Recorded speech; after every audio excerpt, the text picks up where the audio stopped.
प्रिय विद्यार्थियों नमस्कार। आज हम कक्षा 9 में पाठ कैदी और कोकिला पढ़ने जा रहे हैं, जिसके रचयिता माखनलाल चतुर्वेदी हैं। माखनलाल चतुर्वेदी, जिन्हें एक भारतीय आत्मा के रूप में, जिन्हें राष्ट्र कवि के रूप में जाना जाता है, जिन्होंने गद्य में और पद्य में समान रूप से राष्ट्रभक्ति, बलिदान, त्याग और देश प्रेम से सरोबार काव्य रचना की है, गद्य रचना की है, और इसीलिए उन्हें राष्ट्र कवि के रूप में, एक भारतीय आत्मा के रूप में जाना जाता है। कैदी और कोकिला एक लंबी कविता है, जिसमें उनके खुद के जीवन से संबंधित अंश को उन्होंने अपने शब्दों में पिरोया है। यहाँ पर 1921-22 में असहयोग आंदोलन के दौरान उन्हें कारावास में डाल दिया गया था, और उस समय की जेल में रहते हुए उन्हें जो अंग्रेज सरकार के द्वारा जुल्म और प्रताड़नाएं सहन करनी पड़ी, उनके बारे में यहाँ कविता में उन्होंने वर्णन किया है। एक कोयल के माध्यम से उन्होंने अपनी यातनाओं को, अपनी पीड़ाओं को, उसको दर्शाया है।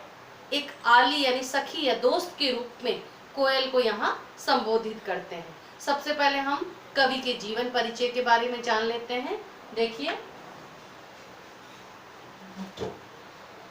माखनलाल चतुर्वेदी, जिन्हें एक भारतीय आत्मा का उपनाम दिया हुआ है, उनका जन्म 1889 में होशंगाबाद मध्य प्रदेश में हुआ था। इसके बाद इन्होंने अध्यापन कार्य यानी टीचिंग में आ गए, और उसके बाद इन्होंने अध्यापन के साथ साथ अध्यापन छोड़ दिया और फिर संपादन कार्य यानी कि एडिटर बन गए, और प्रभा नामक पत्रिका का संपादन सबसे पहले शुरू किया।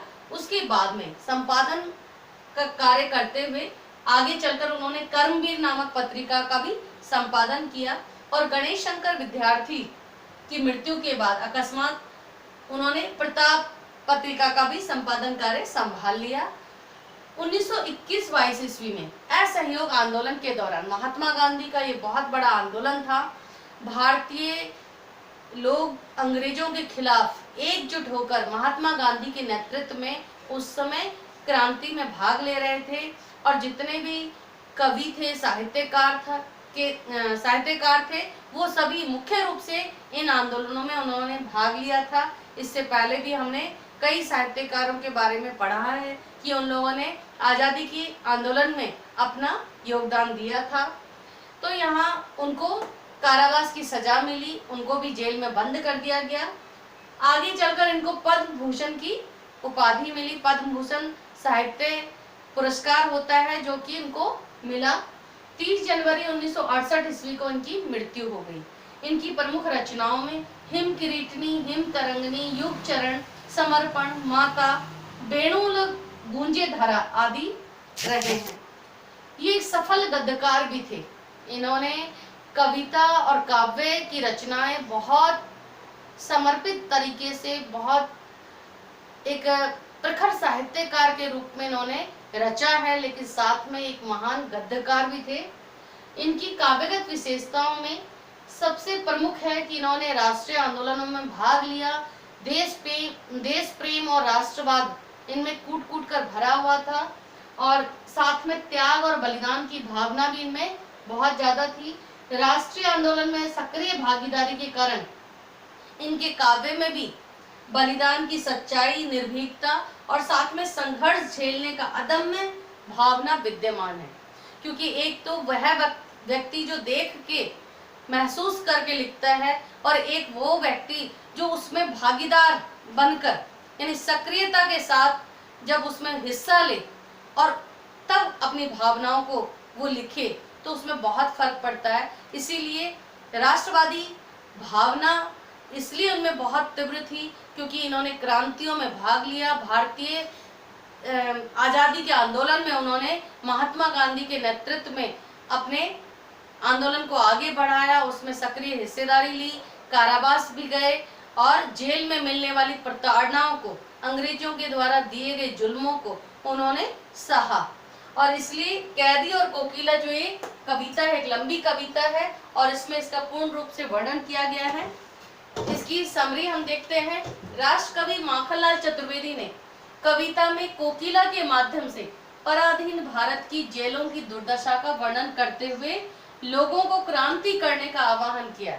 देखिए, सबसे पहले जो है इस पाठ का उद्देश्य क्या है। कैदी और कोकिला जो जेल में रहते हुए कवि ने ये लिखा था, इसकी रचना की थी, और यहाँ कोकिला के माध्यम से इन्होंने खुद जेल में बंद थे लेकिन बाहर रहने वाले लोगों को, भारतीय लोगों को भारतीय राजनीतिक या क्रांति आंदोलन में भाग लेने के लिए आह्वान कर रहे थे। इस कविता के माध्यम से उनको जागृत करने का प्रयास था। कारागृह में बंदी कवि, यानी यहाँ पर माखनलाल चतुर्वेदी जो है कारागृह में बंद है, जेल में बंद है, और यहाँ पर अंधेरी रात में, बिल्कुल अंधेरी रात है, यानी अमावस्या की रात है, और ऐसी रात में अचानक कोयल का मधुर स्वर सुनकर उनका हृदय आंदोलित हो उठता है। यानी कि बिल्कुल अंधेरी रात थी, अमावस्या की रात थी, हर जगह जो है वीरान सुनसान था, चारों तरफ अंधेरा छाया हुआ था, और ऐसी रात में अचानक कवि कोयल की मधुर आवाज सुनते हैं, और उनकी आवाज को उसकी आवाज को सुनकर उनका हृदय जो है आंदोलित हो उठता है। उसका मन प्रश्नों और जिज्ञासाओं से भर उठता है। कवि के हृदय में, मन में असंख्य प्रश्न जन्म ले लेते हैं, बहुत सारी जिज्ञासाएं, इच्छाएं उनकी पैदा हो जाती हैं। उन्हें लगता है कि इतनी अंधेरी रात में ये कोयल जो है अपना मधुर स्वर क्यों बिखेर रही है, क्यों फैला रही है। कोयल को देखकर उसे जेल का बंदी वातावरण स्मरण हो जाता है, यानी कोयल को देखकर उनका जो बंदी रहते हुए जो जेल का वातावरण था वो सारा याद हो उठता है। यानी कि उस समय तो रात्रि थी, लेकिन दिन में मिलने वाली प्रताड़नाएं, दुख, और किस प्रकार से कैदियों के साथ अंग्रेज जो सिपाही थे वो किस प्रकार से उनके साथ दुर्व्यवहार करते थे, उन्हें प्रताड़नाएं देते थे, और चारों तरफ का वातावरण जो है वो सजीव हो उठता है।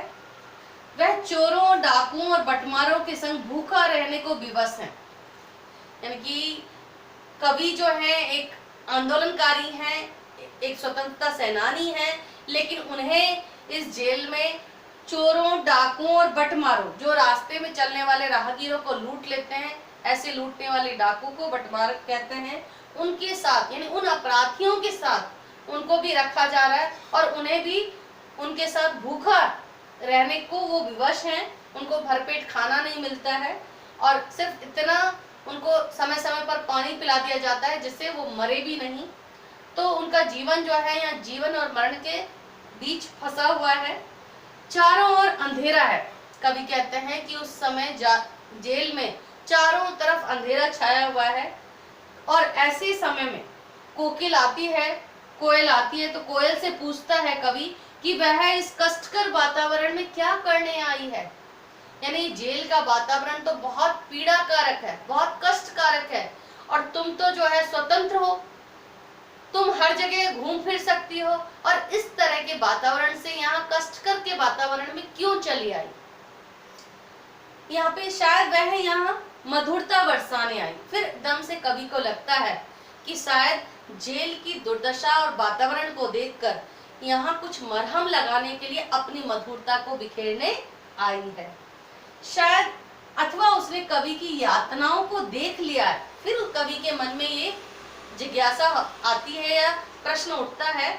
उन्हें लगता है कि शायद दिन के समय इसने मुझे देने वाली यातनाओं को, प्रताड़नाओं को, जो अंग्रेज सरकार के सिपाहियों के द्वारा, गुप्तचरों के द्वारा जो दिया जाता था, शायद उसको देख लिया होगा, और इसलिए उसकी चीख निकल पड़ी है, और इसलिए मतलब रात के अंधेरे में भी उसकी चीख निकल पड़ी है। शायद वह कवि की हथकड़ियों पर अप्रसन्न है। फिर क्योंकि कवि को बहुत मोटी लोहे की जंजीरों से, सांकल से बांधा हुआ है, यानी जेल की कोठरी में भी उन्हें मोटी मोटी लोहे की जंजीरों से, जिनको सांकल कहा जाता है, उससे उनको हाथ और पैरों को बांध रखा है। तो फिर कवि के मन में ये प्रश्न उठता है, हो सकता है कि इसने मेरी जंजीरों को, इन हथकड़ियों को देख लिया होगा, और शायद इसलिए वो अप्रसन्न है, और उसके मन में या उसके मुंह से चीख निकल पड़ी है। कवि तो इन्हें अपना आभूषण मानता है, फिर वो कोयल को समझाने के लिए कहता है कि ये तो मेरे लिए आभूषण है, क्योंकि मैं कोई अपराधी थोड़ी हूँ, मैं तो स्वतंत्रता सेनानी हूँ, अपने देश को आजाद करने के लिए लड़ रहा हूँ, मैं महात्मा गांधी का अनुयायी हूँ, और इसलिए मेरे लिए तो ये हथकड़ियां जो है गहनों के समान है, आभूषण के समान है। आगे वो कहते हैं कि जेल कोल्हू की आवाज को अपना जीवन संगीत मानता है, यानी कि कवि कहते हैं ये कोल्हू होता है जो बेलों से खिंचवाया जाता है, जिससे गन्ने का रस निकलवाया जाता है, लेकिन वो कहते हैं यहाँ जेल में तो बेल की जगह इंसानों को यानी कैदियों से ये कोल्हू खिंचवाया जाता है। और वो कहते हैं कि उससे निकलने वाला जो चरक चू की आवाज आती है, उसे तो मैंने अपना जीवन संगीत मान लिया है। जेल की यातनाओं को अपना गौरव मानता है।